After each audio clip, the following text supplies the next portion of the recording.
Chers compatriotes, chers amis étrangers, bonsoir. Je reviens m'adresser à vous relativement à la situation du pays et par rapport aux échéances à venir. Je le fais avec d'autant plus de plaisir que beaucoup d'entre vous s'étaient beaucoup inquiétés de l'état de ma santé. Je me sens beaucoup mieux par la grâce de Dieu. Je me sens beaucoup mieux grâce à vos prières. Je me sens beaucoup mieux grâce à l'assistance du personnel médical qui a été à mon chevet. Les activités doivent continuer et la vie doit continuer. Je commencerai donc ce propos par ce qui n'était pas prévu certainement, la sortie malheureuse et hasardeuse d'une composante de la justice, à savoir le parquet, à travers son procureur général, qui aujourd'hui s'est livré à des élucubrations et à des hérésies indignes d'acteurs de la justice. Je le commence avec la langue de Molière parce que vous auriez compris que le procureur s'est adressé particulièrement à la communauté internationale. Et c'est pourquoi il a tenu la totalité de sa conférence de presse en langue française et n'a dû résumer en langue nationale wolof que sur insistance et pour quelques secondes. Cela relève d'une stratégie du gouvernement de Macky Sall, qui sait très bien que les Sénégalais l'ont démystifié. Les Sénégalais, toutes catégories confondues, ont fini par voir clair dans le jeu de Macky Sall et à comprendre jusqu'où cet homme constituait un danger pour le pays et pour sa stabilité. Les Sénégalais ont compris que Macky Sall a été l'un des pires présidents dont on aurait pu s'imaginer au Sénégal. Ce n'est pas seulement par son bilan, mais c'est par ses pratiques dangereuses tendant à diviser les Sénégalais, à les monter les uns contre les autres, par des considérations relatives à l'ethnie, à la région ou à la religion. Et c'est pourquoi se débarrasser de Macky Sall est une œuvre de salubrité publique qui nous interpelle tous. La communication du parquet était donc essentiellement destinée à nos partenaires internationaux, partenaires avec lesquels de plus en plus il nous a été donné de prendre contact ces derniers jours, ces dernières semaines, d'échanger à profondeur et de les amener à comprendre la manipulation de Macky Sall, qui jusqu'à présent avait quasiment le monopole de la communication à l'international et en avait profité pour aller dépeindre son opposition sous des traits de terrorisme, d'opposition aux intérêts étrangers et d'irresponsabilité. Tous les contacts que nous avons eus dernièrement, aussi bien au plan bilatéral qu'au plan multilatéral, ont amené nos partenaires à comprendre que le seul problème du Sénégal s'appelle Macky Sall et son régime, assis et construit autour de la corruption, du népotisme, mais également de la traque des opposants, de toute voix discordante, du recul démocratique. À ces partenaires-là, nous continuons à dire d'observer de très près ce qui se passe au Sénégal et d'avoir à faire un choix, parce que les peuples africains ont grandi, ont mûri. Les peuples africains ne sont plus ceux-là de 1980, encore moins de 1960. Ils comprennent les enjeux du monde, ils s'y collent, ils ont les mêmes aspirations que tous les peuples et ils savent ce qu'ils veulent et où ils veulent aller. Mais ils veulent le faire la main dans la main avec tous les partenaires parce que nous sommes dans un monde ouvert.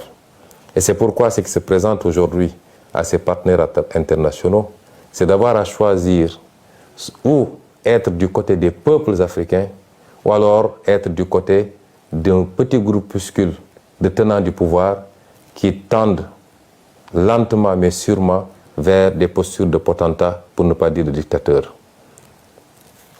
J'ose espérer que les choix seront éclairés et que tous les amis du Sénégal seront du côté du peuple sénégalais. Le procureur vous a parlé, vous de la communauté internationale. Qu'est-ce qu'il vous a dit? Il a essayé de vous dire qu'il y aurait au Sénégal des terroristes extrêmement graves, extrêmement dangereux, qui étaient sur le point de brûler le pays et d'y mettre le feu et d'y répandre le sang. Ce qui est cocasse dans cette histoire, c'est que comme toute arme, le procureur nous dit que ces terroristes n'avaient qu'une lunette, même pas de fusil, une lunette d'un fusil, et qu'ils étaient en train de faire le tour du monde pour chercher un fusil où monter cette lunette. Il n'y a rien de plus ridicule que ces propos. Le procureur a voulu vous faire croire à un certain nombre de choses sur lesquelles je vais revenir. Mais je vais m'attarder sur la personnalité de ce procureur. Parce que ce procureur est l'illustration parfaite de l'avilissement, du rabaissement de certains magistrats. C'est un monsieur que je connais et qui me connaît, qui est un grand frère, que j'ai connu pendant que j'étais étudiant. Son frère, son petit frère est l'un de mes meilleurs amis. Ce procureur venait me voir ici à la maison, j'allais le voir chez lui. Donc ce n'est pas quelqu'un qui feignera de me méconnaître. Il me connaît extrêmement bien. Et ce procureur, durant tout le temps qu'on s'est connus, on a été un peu partout. On a été même demander la main d'épouse pour des amis ensemble. On a partagé des repas. Ce procureur, que je connais très bien, je le dis encore une fois, durant tout le temps qu'on l'a connu, nous n'ignorions pas ses pédigrés en tant que magistrat. Mais nous considérions que cela relève de sa vie professionnelle et que notre relation était beaucoup plus une relation sur le champ social et on s'en limitait à ça. Et ironie du sort, et comme Macky Sall sait si bien le faire, quand il veut faire le sale boulot, il a tendance à aller chercher des gens qui ont un certain pédigré extrêmement chargé pour leur faire le sale boulot. Et le procureur Bakhoum répond parfaitement, en même temps que l'autre procureur et le procureur auprès du TGI répondent parfaitement à ces descriptions. Et ceux qui sont initiés au métier de la justice savent très bien de quoi je parle. Et c'est ce procureur-là qui, aujourd'hui, s'est livré à cette piètre prestation. Nos amis étrangers devaient même rire sous cap de voir un procureur général parler de manière si laborieuse et de manière si incertaine, sans aucune preuve à mettre sur la table, que des allégations pour essayer de charger d'honnêtes citoyens. Monsieur le procureur a d'abord parlé d'un soi-disant dossier d'empoisonnement ou de tentative d'assassinat me concernant. Mais tous les spécialistes du droit savent qu'un procureur, même s'il devait s'autosaisir, doit au moins entendre le principal concerné avant d'aller entendre d'autres personnes. Jusqu'au moment où je vous parle, le procureur ne m'a jamais entendu. Personne ne m'a jamais convoqué pour me parler de ce dossier. Je n'ai pas déposé de plainte et voilà une justice qui pourtant a un certain nombre de plaintes émanant de moi sur sa table. Je rappellerai au procureur général lui-même qu'il a 3 plaintes au moins sur sa table que j'ai déposées. Une plainte, 2 plaintes contre des avocats et une plainte contre un ancien procureur. Vous avez des plaintes sur votre table que vous ne traitez pas. Et vous vous empressez d'aller convoquer la presse pour raconter des histoires sur un dossier où il n'y a ni plainte ni autosaisine. C'est inédit dans les annales du droit de voir un procureur sur un dossier qui n'existe pas. Il n'y a pas de plainte, il n'y a pas d'autosaisine. Un procureur mobiliser toute la police pour soi-disant entendre des médecins, entendre des citoyens, faire tout un cirque pour aboutir à dire que c'est un pauvre citoyen qui serait à l'origine d'une tentative d'empoisonnement. Ce procureur manque de courage parce que ils ont été arrêtés, le chargé de communication du parti, M. El Malick Ndiaye. Mais c'est moi-même qui ai dit, et je le redis ici, que j'ai été victime d'une tentative d'assassinat de la part de la brigade d'intervention polyvalente, unité d'élite de la police. Je le dis et je le redis. Le monsieur qui nous a aspergé d'un liquide très toxique qui a causé beaucoup de désagréments au niveau ophtalmologique, au niveau respiratoire et au niveau gastrique, ce n'est pas un citoyen ordinaire, c'est un élément de la BIP que moi-même j'ai vu asperger le liquide. Et ce procureur-là n'ose pas poser ce débat-là. Il nous parle de Yargassi. Je voudrais dire aux Sénégalais que M. Yargassi est un petit frère à moi, est un militant du parti, qui est toujours à côté de vous. Si vous avez l'habitude de voir les vidéos, même quand j'embarque à l'aéroport pour aller à Ziguinchor, jusqu'au pied de l'avion, c'est M. Yargassi qui m'accompagne. C'est ce monsieur-là que M. Bahoumé allait prendre avec les autres farfelus du parquet pour le désigner en disant que c'est lui qui aurait tenté de m'empoisonner. Pour essayer d'écarter la vraie problématique, c'est-à-dire les services de police qui s'attaquent aux citoyens et qui aspergent de liquide jusqu'à présent non identifiés. C'est ça qui s'est passé. Donc, vouloir déplacer le curseur et aller prendre un Yargassi qui m'a donné simplement un mouchoir imbibé de vinaigre pour m'aider à mieux supporter l'odeur âcre des grenades lacrymogènes, c'est prendre les Sénégalais pour ce qu'ils ne sont pas. Et je dis à tous ceux qui veulent l'entendre que M. Yargassi n'a rien à voir avec cette affaire-là, que le procureur, la justice de manière générale, depuis quelque temps, la manière dont ils fonctionnent, devenus des mercenaires de Macky Sall, certains magistrats en tout cas, devenus des mercenaires de Macky Sall, essaient de déplacer le problème pour sacrifier un petit frère, un militant du parti, à qui je confierai ma vie pour essayer de lui imputer un acte grave posé par les services de police. Au-delà, de quoi est-ce que ce procureur a peur? M. Ousmane Sonko n'a pas déposé une plainte, a clairement dit que c'est la police qui l'a aspergé de ce liquide. Je n'ai pas été informé d'une autosaisine. Je n'ai pas été entendu. De quoi est-ce qu'ils ont peur? Au point de faire des réquisitions dans les laboratoires d'analyse, de convoquer tous les médecins pour essayer de savoir le contenu des analyses. Qu'est-ce qu'ils ont à se reprocher? Eux-mêmes savent exactement ce qu'ils ont aspergé sur nous, moi-même, Maître Clédor Ciré Ly, et dans une moindre mesure même, M. Guy Marius Sagna. Je peux rassurer le procureur, ce qui doit être analysé le sera. Nous l'avons envoyé où il faut, parce que nous savions qu'ici au Sénégal, il mettrait la pression sur tous les laboratoires pour ne pas que les choses soient transparentes. Nous avons envoyé là où nous devons envoyer. Il nous a été promis que les résultats seront connus dans les prochains jours. Nous attendons de savoir qu'est-ce que donneront ces analyses-là. Ce n'est pas la peine, en attendant, de s'agiter autrement, monsieur le procureur. Restez tranquillement à votre place. Monsieur le procureur a parlé de dossier médical concernant Ousmane Sonko. Je veux dire aux Sénégalais que toute cette agitation depuis quelques jours, c'est qu'ils veulent savoir qu'est-ce qu'il y a dans mon dossier médical, en toute violation des règles. Parce qu'aucun juge n'a ordonné la levée du secret médical.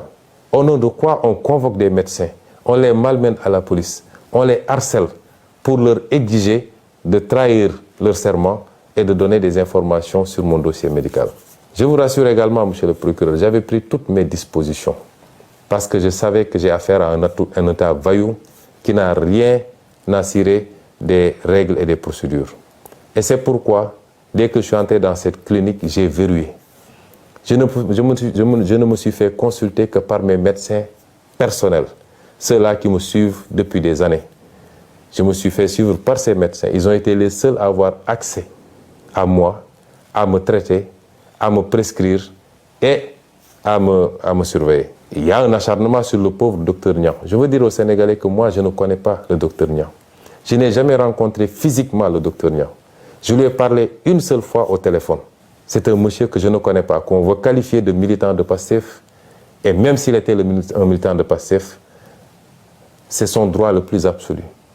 Et on essaie de régler de vieux comptes. Parce que tous les Sénégalais savent que Macky Sall, rancunier comme il est, en veut à ce brave médecin depuis ses sorties sur le Covid-19 et sur la manière dont le matériel médical public était sorti des hôpitaux pour se retrouver sur le marché et vendu à vil prix.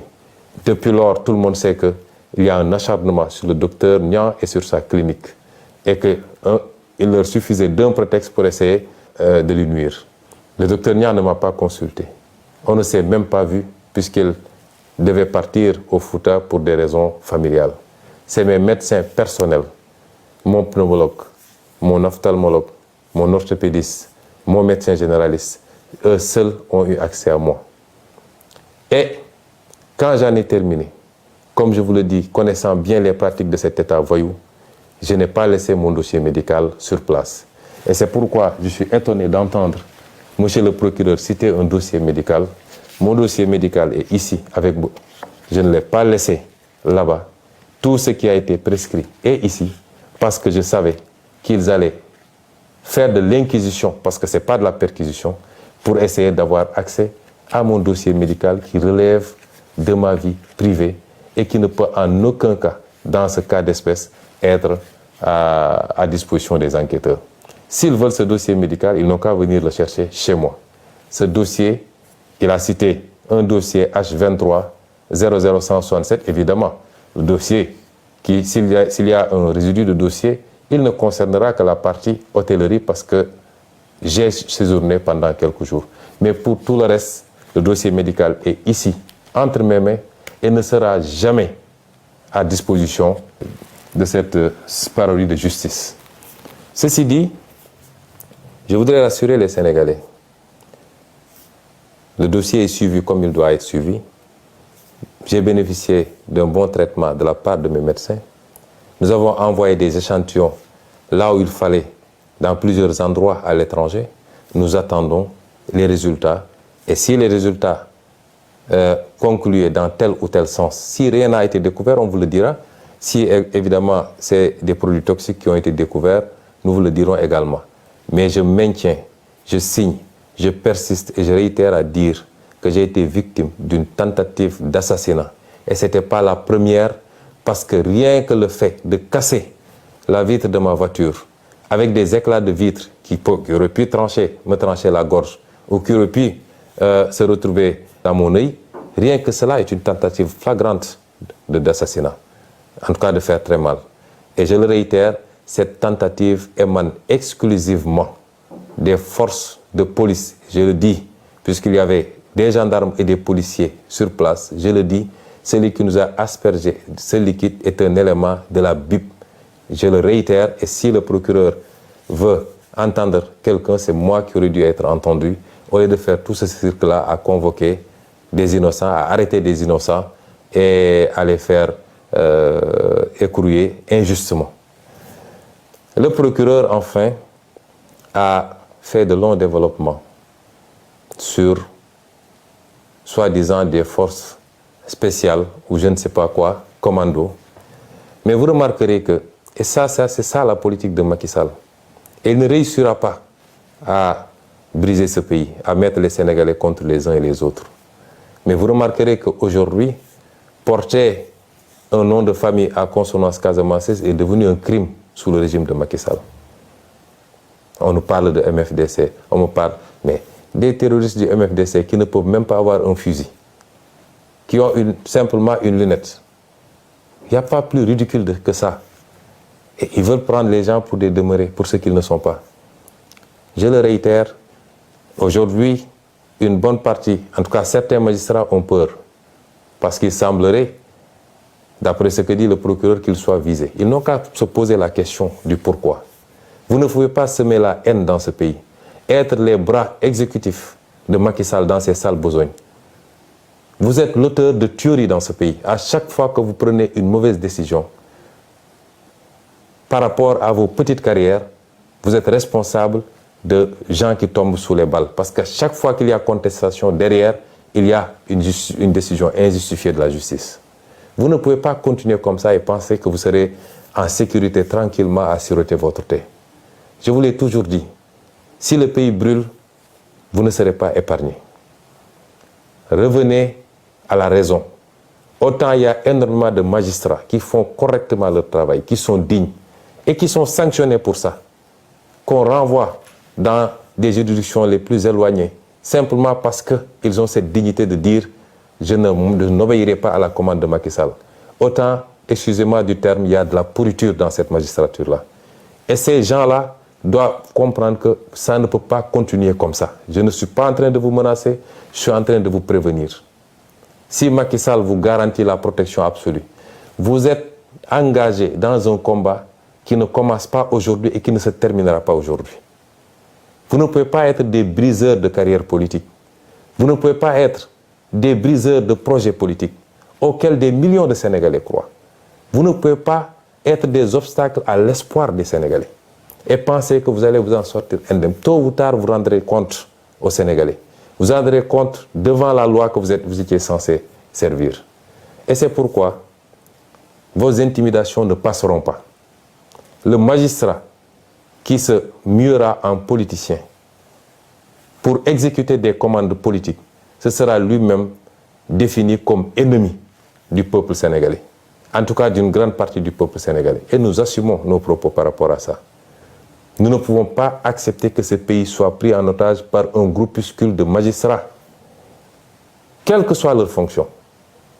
Et c'est pourquoi nous vous disons que vous habitez dans ce pays. Les gens que vous jetez injustement en prison, ils ont de la famille, comme vous. Ils ont des carrières comme vous. Ils ont des parents comme vous.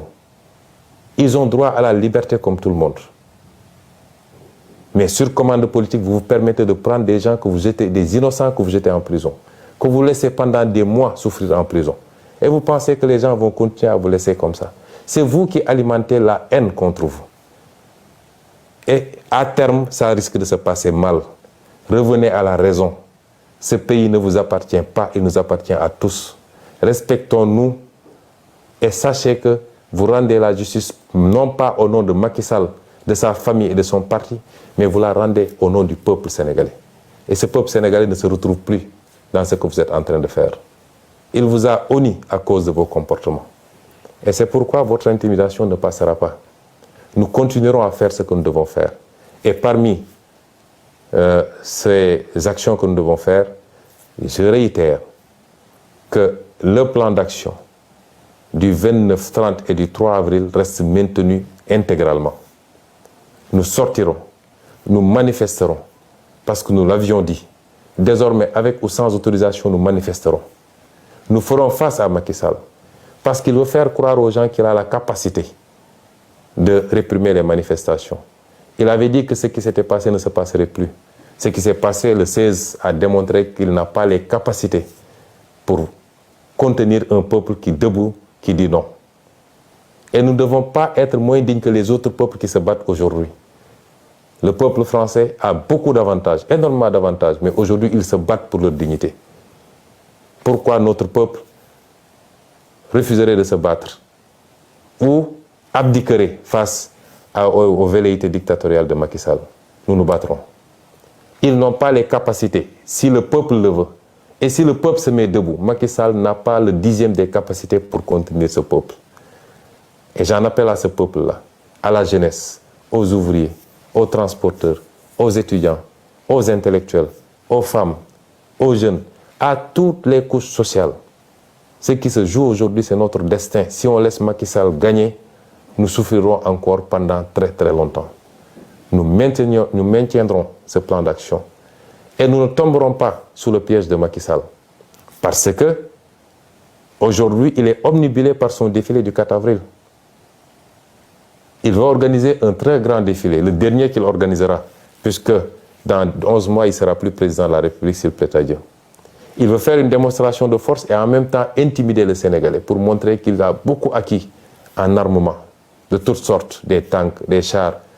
En soi, ça ne nous pose pas de problème. La fête de la nation, c'est notre fête à tous. Mais nous ne tomberons pas dans le piège de Macky Sall parce qu'à chaque fois, il ruse. Vous vous rappelez, lors de la crise du Covid, il avait invité toute la classe politique au palais de la République. Et nous tous, on avait dit c'est la République qui a appelé. Nous sommes partis en pensant que ça allait être un nouvel élan pour que Macky Sall comprenne qu'on ne gère pas un pays de manière autocratique et qu'on doit respecter son opposition si on veut que cette opposition vous respecte. On a vu ce qui s'en est suivi. Vous vous rappelez, lorsque nous avons gagné la Coupe d'Afrique, il a appelé. Moi, j'ai été de ceux qui avaient dit que je ne m'y rendrai pas parce que c'est de la ruse encore. Une bonne partie de l'opposition s'y était rendue. Mais on a vu où est-ce que ça a fini. Aujourd'hui, il veut faire croire aux gens que c'est la fête du 4 avril, c'est la fête nationale.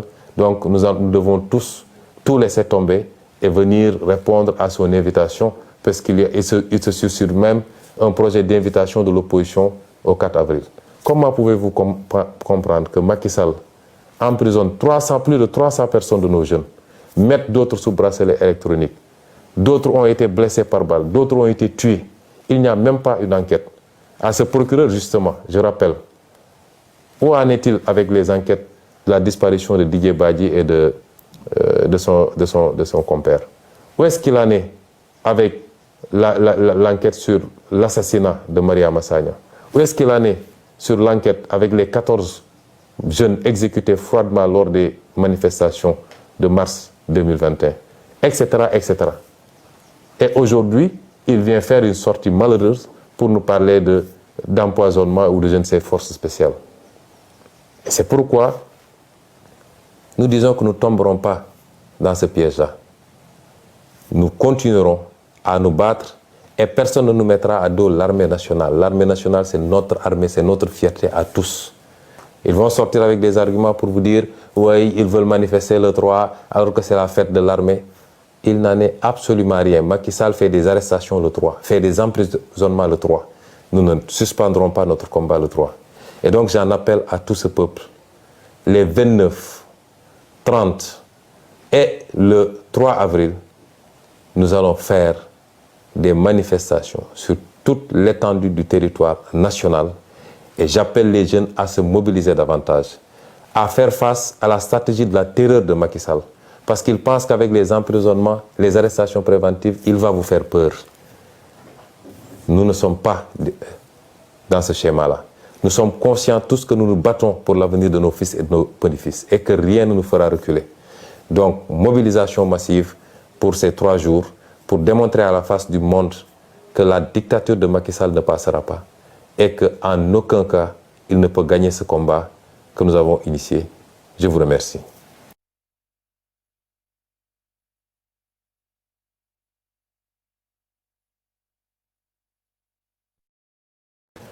mbokk yi asalaamaaleykum ñu ngi dellu si am ak yéen jotaay ci waxtaan ci tolluwaay réew mi ak ci xew-xewu réew mi di leen gërëmati tey ñu ngi waxtaan ak yéen ànd ceeg mbégte gu rëy ndax ñu ngi sant yàlla am nañu tan bu baax a baax suñu wér-gu-yaram am nañu péex gu rëy ñu ciy gërëm ñi nga xam ne ñooy waa kër docteur ak seen taxawaay di leen ci gërëm yéen ñëpp ci seeni ñaan ak seeni yitte yooyu lépp yàlla boole moo ñu may tey ñu mën a togg ak yéen ci péex ak tal pour waxtaan ak yéen waxtaan gi nag ñoo ngi ko waroon waxtaane jëmale rek ci woote ci taxawaay gi nit ñi war a am ci li ñuy dëgmal muy ëllëg gannaaw ëllëg ak bu soobee yàlla le 3 avril ci li ñu woote nañu manifester fépp ci Sénégal ba Macky Sall xam ni Sénégalais yi ànduñu ak moom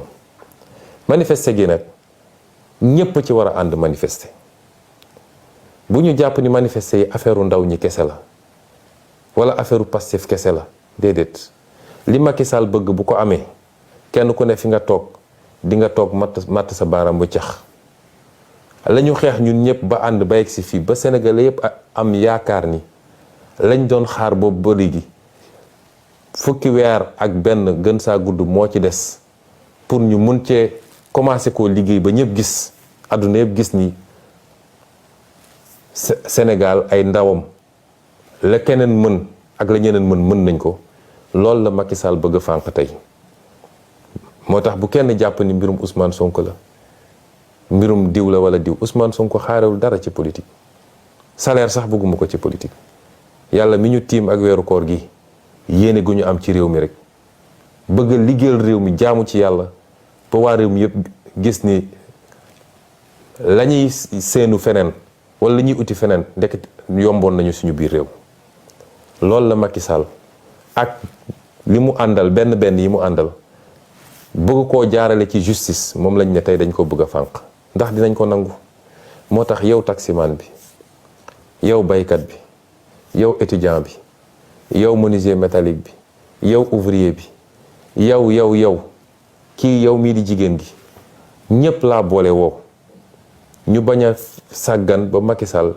noggatu ak nappaate gi mu nekkee foog ni mun na tiital Sénégalais yi ba kenn dootul ñeme yëngu loolu bu mu am mucc li ko mën a dindi nag mooy askan wi bis bu xamee dooleem xam mën-mënam xam ni xajul ci kenn, xajul ci Macky Sall, xajul ci police am, xajul ci gendarmerie am. gis ngeen tubaab yi la ñu am amuñu ko.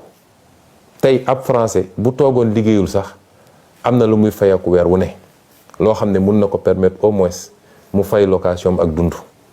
te tey ñoom ñi ngi génn di xeex suba ba ngoon jot ñuy xeex yu métti parce que rek dafa am réforme bu ndaw bu ñu bëgg a jàllale pour ne léegi dootuñu retraité ak 62 ans waaye 64 ans la ñuy retraité.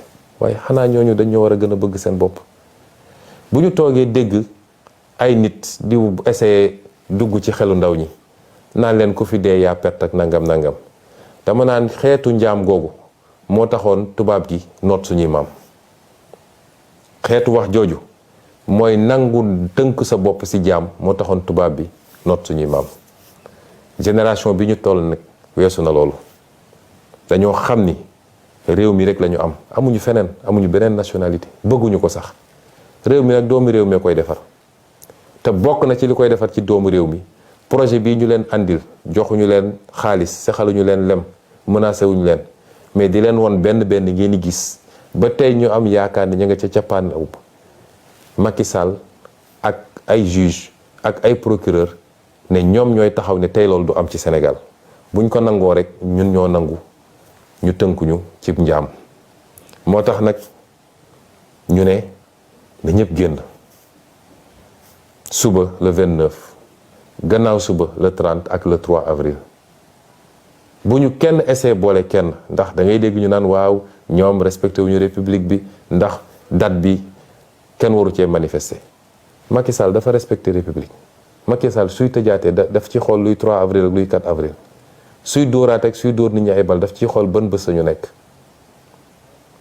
dama ne ku mën a xeex na xeex ku mënul xeex na maadu ci li ñuy xeex waaye kenn duñu tënk ci yooyu. ñenn ñi dañ naan waaw 4 avril feetu armée bi la kon weeru ko ñun 4 avril kenn tuddul 4 avril 4 avril suñu 4 avril ñun ñëpp la te armée bi kenn ëppale wuñ ci kenn gënuñoo fonk armée bi ñun dañoo xam lan mooy armée waaye li ñuy xeex bokkut ak loolu te gëm naa ni li ëpp ci armée bi ànd nañu ak ñun ci li ñuy xeex dama gëmmu ko sax dama cee am yaqin.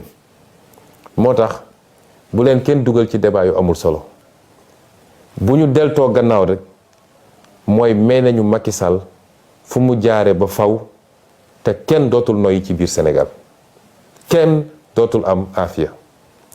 looloo tax nag ma ne waxu procureur sax taxu ma woon a jóg waaye procureur dafa wax loo xam ne ay wax yu teguwul ci dëgg la. may wax sénégalais yi nag procureur bi doon wax tey muy baaxum ku ma xam la ma xam ko daanaka sama mag la ndax yàlla dafa def rakkam bu mu bokkal ndey ak baay doon sama xaritu benn bakkan lenke ñu ànd jàngandoo première année ba 4e année université bu ñu jógewaan université ñëw vacances Thiès këram cité la bi dama fa daan dem toog rakk ji da doon ñëw seet si ma ñu dem ba mu doon affaire famille day ñëw fii sama kër daan na fi ñëw daan naa ñëw këram fii à côté.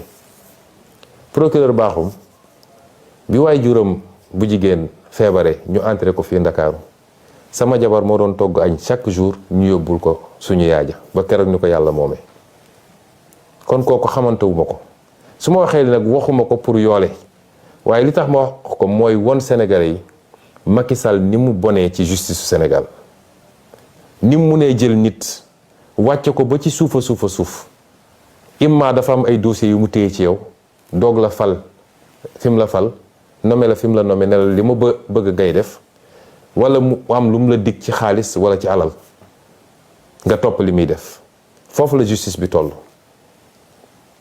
tout justice bi yëpp nag waaye ñëpp xam nañ ni magistrat yi bañ yëpp tey sonn nañ ci justice bi gis ngeen mouvement bi passé ñi doon bañ ñëpp jël nañ leen sànni leen fu sori jël seeni nit teg leen ne leen li ma bëgg ci Ousmane Sonko nga may defal mooy warul nekk candidat en 2024.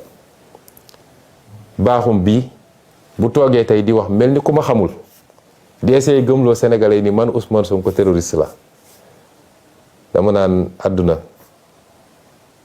lu doy waar la waaye noonu la Macky Sall mel ak justice ñi fi jox cër yépp ndomb tànk bu tax ñuy wax ci justice bi ku xam seen jaar-jaar ci wàllum magistrature di nga xam ni foofu du woon seen place dossiers yi ñu am yépp ci biir magistrature ñëpp xam nañ ko baaxum xamante nañ bu baax ànd nañu ñaani jabar toog nañu naan ataay def nañu lépp moo tax moom li mu wax xam na ni du dëgg moom li mu wax bu ñu daje woon léegi li may njëkk mais sama rak comprendre ma rek li mu wax ci boppam xam na ni du dëgg xam naa ni ay mbokkam yi ma séqal man buñ ko déggee tey am na ñu leen métti te àdduna dara jarul yenn yi waaye ma dellu si ci li mu wax baaxum dafa wax ni benn man ba léegi ñemewul waxul sama wax de man ci li ma wax ni dañ ma doon essayer faagaagal wax na ci El Malick li mu bind wax na ci presse li mu bind waaye ñooñu ñëpp balaa ñuy wax man maa njëkk a wax man maa ne dañ ma doon essayer faagaagal dañ doon essayer faat sama bakkan te ñi ko def waa police la xam nga man li may wax dama koo ñeme man raayantuwuma laqatuwuma li may wax dama koo ñeme ndax koo jàkkaarloog mu taxaw yor li mu yor pompe la ko nga gis ko nii ci biir bët man kooku kenn duma ko nettali Maître Ciré Clédor Ly gis na ko Guy Marius Sagna gis na ko kon naka la ñu mën a ne man ma génn ne dañ doon essayer faat sama bakkan te ñi ko def waa police la waaye man porté ma plainte moom procureur yéeguma fu mu autosaisiro mu dem di jàpp ay nit di leen tuumal di wax loo xam ne dara du ci dëgg wax dëgg yàlla am naa déception trop ci Grand Bakhoum ba ci kanamu yàlla ndax Yarga Sy bi mu tudd Yarga Sy sama rakk la di ànd ak man ñépp gis nañ ko su ma nekkee ci oto bi sax yenn saay mooy taxaw ci kaw yor drapeau bi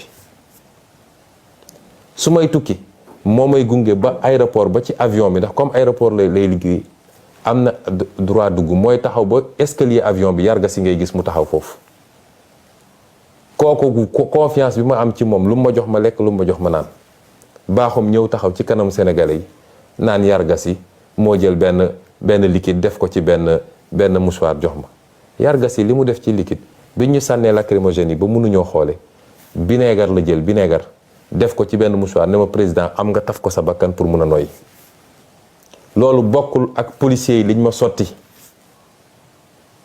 mu ñëw taxaw di wax lu dul naka su dul noonu ñu dem jël doomu jàmbur ji dem dugal ko ci kaso bi ba pare mu naan information judiciaire la ñuy ubbi may leen procureur waxul dëgg li ñuy nëbbu ñoom ak li ñu ragal waxaguñ ko ndax nun liñ ci war a def nañ ko comme mbir mi biñ ñu ko sottee am na lu bari loo xam ne dafa tisoon ci suñu yére man ma xamoon ni fii boo ko fi yóbboo ñu def pression ci laboratoire yi la ñu war a dak yóbbu génn nañ ko réew mi te nee nañ ñu fan yi dinañu am résultat ci analyse yi ñuy def nañu xaar bu dee nee nañ ñu produit bi du dara ñu xam ne du dara kaani la rek bu saf waaye bu dee produit chimique la ñu ne ñëpp produit chimique lañ ñu sotti te produit chimique boobu mënoon na faat suñu bakkan tentative d'assassinat la man maa ko wax kon loolu muy premier contre-vérité boo xam ne Bakhoum wax na ko tey ñaareel bi nee nañu wër nañu fu ne pour am sama dossier médical ñoom lu ñuy doy sama dossier médical ñoom amuñu droit laaj sama dossier médical secret la ci anam yu ndaw a ndaw yu xaw a diis sax yu xaw a jafe la yoon mun a may ñu accéder dossier médical jàmbur ñuy convoquer ay médecins di leen bundu xatal fii may wax yéen ni tembe sama benn médecin docteur Bros dañ ko convoqué waat tey convocation bi yépp mooy ban façon faj nga ko defal lan moo ko dal ndax defal nga ko certificat médical pour mu bañ a dem procès yëfu ñàkk fayda yooyu lañ doon laaj samay médecin man bi ma duggee ci hôpital bi laa xam ni comme état saay-saay lañ yor état wuyu la seen yoon newul ci loi moo tax ma ne leen ku dul samay médecin bopp du ma jege su dul woon sax loolu man fi ma toll ci dëkk bi nag fi ma toll ci politique ak ñi may rëbb ñëpp xam nañ ne nag sama yaram du ma ko jox n'importe qui dama am ay médecins yoo xam ne ay ati at maa ngi ak ñoom moo tax bi ma duggee ci hôpital ba dama ne waa hôpital ba seen plateau médical bi la ñu soxla waaye nag am naa samay médecins ñoom laay woo ñu ñëw xool ma samay médecins ñoo ñëw spécialité bu nekk orthopédie ophtalmologie nu mu tudd pneumologie médecin généraliste yépp dama woo samay médecin ñoo ñëw xool ma la ñuy bind ñu bind ko. bu may jógee ci hôpital bi bàyyi ma fa sama dossier médical parce que su ma ko fa bàyyi woon dem nañ ko jëli te duñ ko teg ci yoon sama dossier médical mi ngi nii. moo tax procureur li mu doon lire xaw ma moo ko créé xaw ma fu mu ko jëlee sama dossier médical mi ngi nii. ba may jógee ci hôpital ba ñu bindee li ñu bind ba yëpp ba médecin bu nekk def li mu war a def damaa jël sama dossier médical génne ko andi ko sama kër gii maa ngi ko tëj sama biir kër. nee na lire na dossier H23 00167 ñoo xam fu ñu ko jëlee peut-être li fa nekk mooy la ma fay ci chambre bi ma occupé waaye sama dossier médical de bu soobee yàlla du procureur du juge du kenn koo xam ne di nga xam li nekk ci sama dossier médical bi. ba tax ma ne nag ñoom lan la ñu tiit ak lan la ñu ragal woo nañu waa Bio 24 ak yeneen laboratoire dégg naa naan leen ndax dañ fa yónnee ay analyse lan la ñu ragal ñoom ñoo ñu sotti ab produit nañu bàyyi ba produit ba analyse yi ñëw ñu xam lan moo ci nekk waaye koo xam ne portéwul plainte yónneewul nga waxaw ko foo ko autosusuré entendre loo ko ngay woote ay conférence de presse di wéje ji di wax loo xam ne amul bopp amul genn lii du magistrature lii du justice lii banditisme judiciaire la moo tax nag duñ leen bàyyi ci loolu. docteur Niang mi ñu jàpp di ko pamti may wax sénégalais yi man docteur Niang musuma koo gis benn yoon laa mës a wax ak moom ci téléphone cité kër góor gi laa dëkk clinique am jege na ma keroog bi may jóge fële xaw naa sonn bi may egsee fii ma ne leen nag yóbbu leen ma ci clinique ba mais wool leen ma samay médecin ñu ñëw waaye docteur Niang gisewu ma ak moom dafa xëy dem Fuuta amoon fa dëj wala lu mel noonu waaye comme mere woon nañ ko mere gu yàgg yéen a ngi fàttaliku moo fi njëkk a feeñal seen tappale yu ñu doon def ci Covid 19 bi moo ko fi njëkk a feeñal moo fi njëkk a wax ni li nga xam ne xaalisu réew mi la ñu koy jëndee matériel médical di ko yóbbu ci hôpitaux yi nit ñi dañ koy génnewaat di ko jaay ci marché bi boobu ba léegi nag ñu ngi ko guuxal di xaar fan lañ koy jekkoo moo tax ñu andi coow li naan ay non assistance à personne en danger di ko woo naan ko yaa hébergé Ousmane Sonko du citoyen sénégalais amul droit dem ci clinique bu ko neex ak hôpital bu ko neex kon lii lépp tappale la tentative d'intimidation la te du sotti waaye procureur dellu si waat na nee na dafa wax ci mbirum ay nit yoo xam ne ay terroriste lañu dañoo fas yéene woon teg ay bomb éclaté ay bomb ci Sénégal waaye li gën a yéeme ci mbir mi procureur nee na ñoom de benn lunette rek la ñu yoroon benn genre caméra fetal sax yoruñu ko nee na dañ doon wër di wut ay fetal dem nañu jaww bi ak xaw ma fan di wut fetal te nee na ay professionnels lañu yoo xam ne ñii MFDC la ñu bokk ñii ay commando la ñu woon yu nekk ci armée bi te ñooñu fetal sax yoruñu ko ñu ne ñooñu ñoo waroon taal réew mi xam nga tappale weesuwul loolu waaye li ma bëgg a waxtaan ak sénégalais yi Macky Sall li mu bëgg du ko am ndax féewale sénégalais yi ci wàllu weesoo bi mu nekkee président ba léegi ci loolu la nekk seetlu ngeen ni li ëpp ñu jàpp lañ leen jàppee mooy seen sant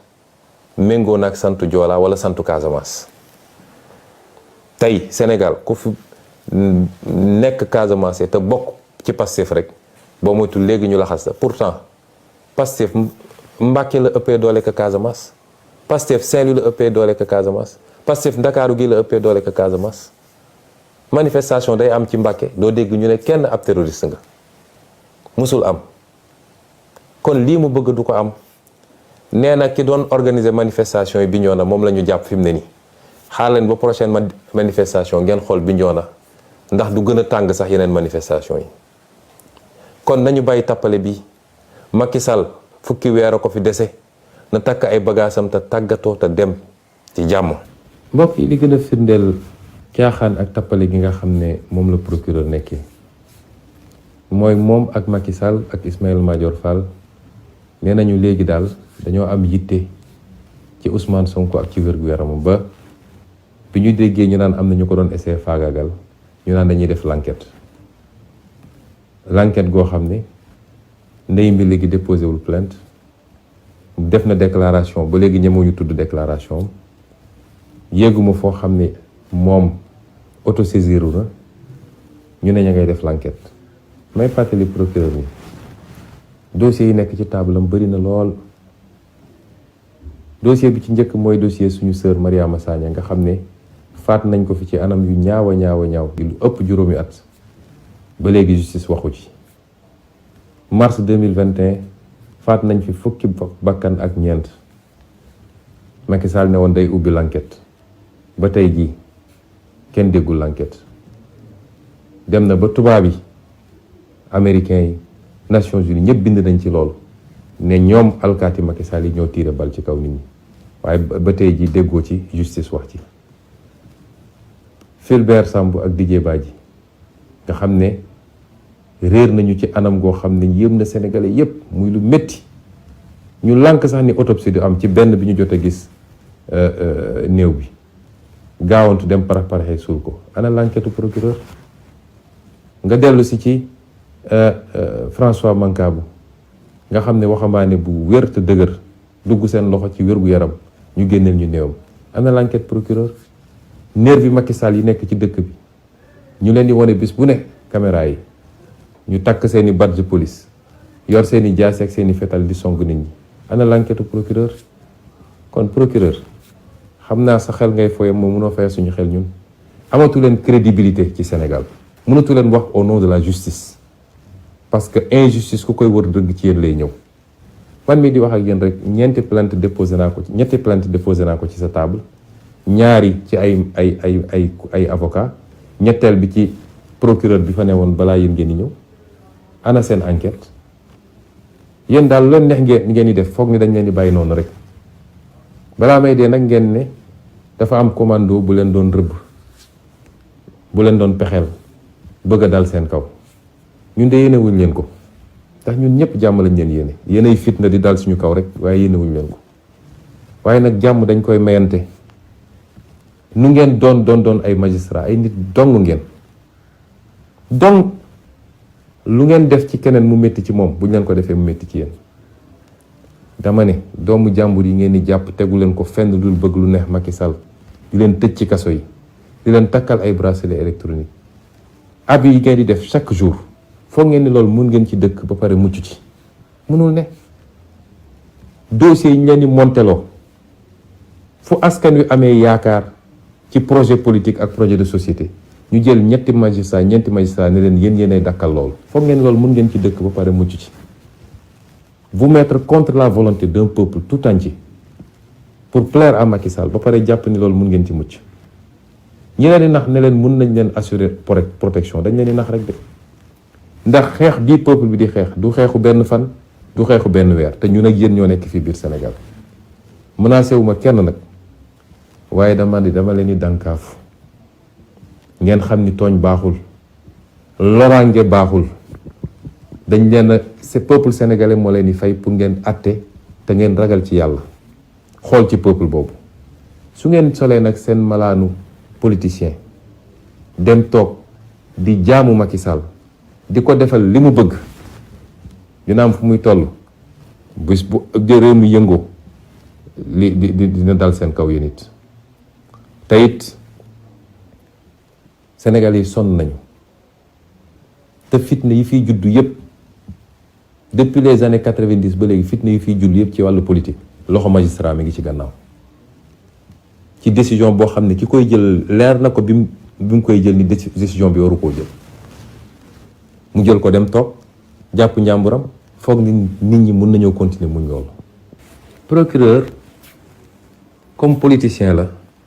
ni Macky Sall di politiquer mooy bi ñu commencé ba léegi ñu ngi xool nu ñuy def ba jaxase Pastef ak kilifa diine yi waaye gis nañ ni lajj bu doy waar ndax tey foo dem ci foyer religieux yi bu élection jotee man coalition bi ñuy bokk moo koy gagné li ci feeñ ci élection législative yi weesu wane na ko du Touba du Tivaouane du Kaolack du feneen ak feneen waaye comme politicien la dañ koy waxloo ñu ne ko demal ne dafa am ay xale yu doon waaj a def ay attentat pour dal ci kaw ay kilifa diine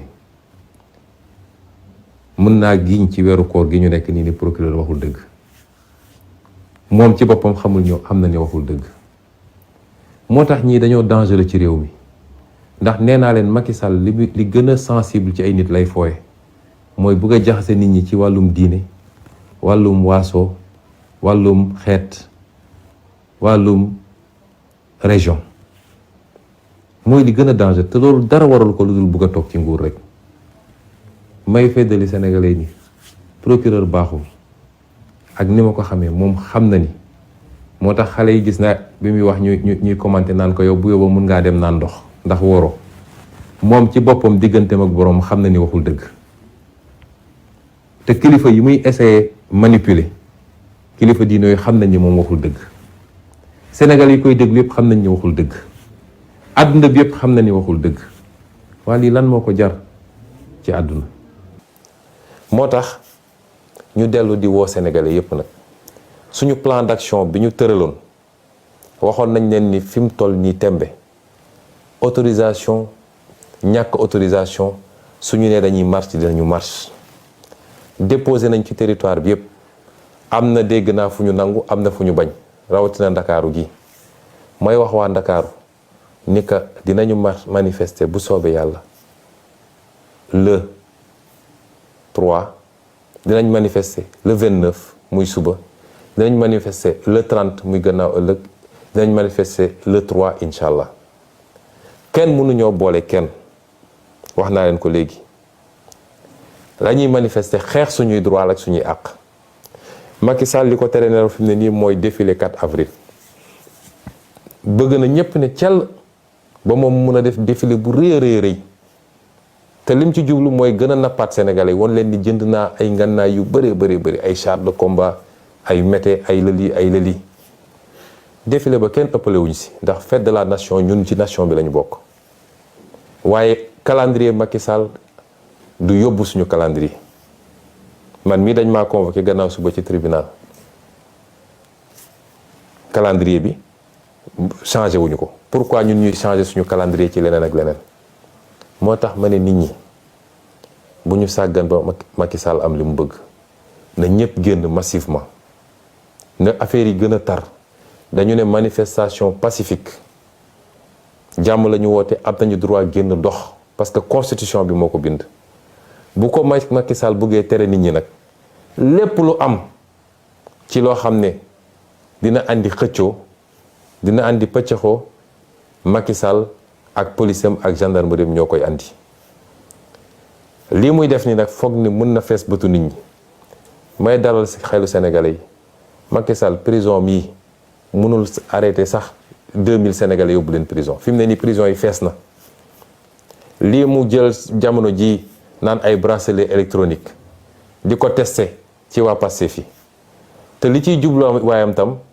mooy fexe ba wane isolé na Pastef may wax ni mënoo fexe ba isolé Pastef ndax Pastef dafa ànd ak sénégalais yi d'abord dafa ànd ak askanu Sénégal moo porté Pastef ci boppam waaye Pastef dafa ànd ak opposition bi ñu ànd di xeex li ñuy xeex def benn say moo tax mënoo muusa ki waane ba isolé Pastef bugg a gëmloo ni Pastef mooy parti bu violent mooy parti bu fippu déedéet dafa fekk Pastef nga singali moo tax Pastef taxaw jàkkaarloog yow waaye opposition bi yépp ñoo ànd tey fas yéene jeexal nguuru Macky Sall kon lii lañu bëggoon a waxtaan ak yéen ci lu gàtt di wax tamit ni ndaw ñi bu affaire bi dem ba yóbbu leen ba ngeen fàtte dem bindu ji ci liste électorale yi na ñëpp dem bindu ci liste électorale yi na ñëpp dem bindu ci liste électorale yi parce que loolu moo leen di jox ngànnaay gi ngeen di xeexee bésu élection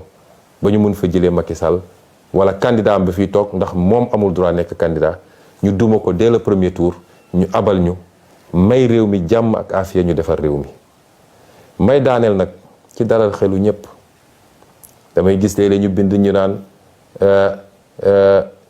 Sonko dañ ko ñi ko wër ñëpp dañ leen a isolé Sonko wéet na Pastef la ñu bëgg a sonk Pastef kenn mënulu ko dara gannaaw yàlla Pastef kenn mënulu ko dara gannaaw ma ay at a ngi ni Macky Sall a ngi jéem du tey jii nga xam ne fukki weer moo des ci mandaam la Macky Sall di mënal Pastef lu mu ko mënul woon démb fii leeg Ousmane Sonko ngi dund yor bakkan bu soobee yàlla nañu xam ni Pastef kenn mënulu ko dara kon ñu ngi leen di gërëm di leen sant di leen wax ñu gën a yokk taxawaay bi gën a yokk ndëgërlaay bi parce que nag xeex bi dañ koy gañe de te gañe nañ ko ba noppi wasalaam. réew mi bañ na dootuñu nangu kenn noot ñu réew mi bañ na déet réew mi bañ na déedéet dootuñu fe nangu bu mu jaam réew mi bañ na dootuñu nangu kenn noot ñu réew mi bañ na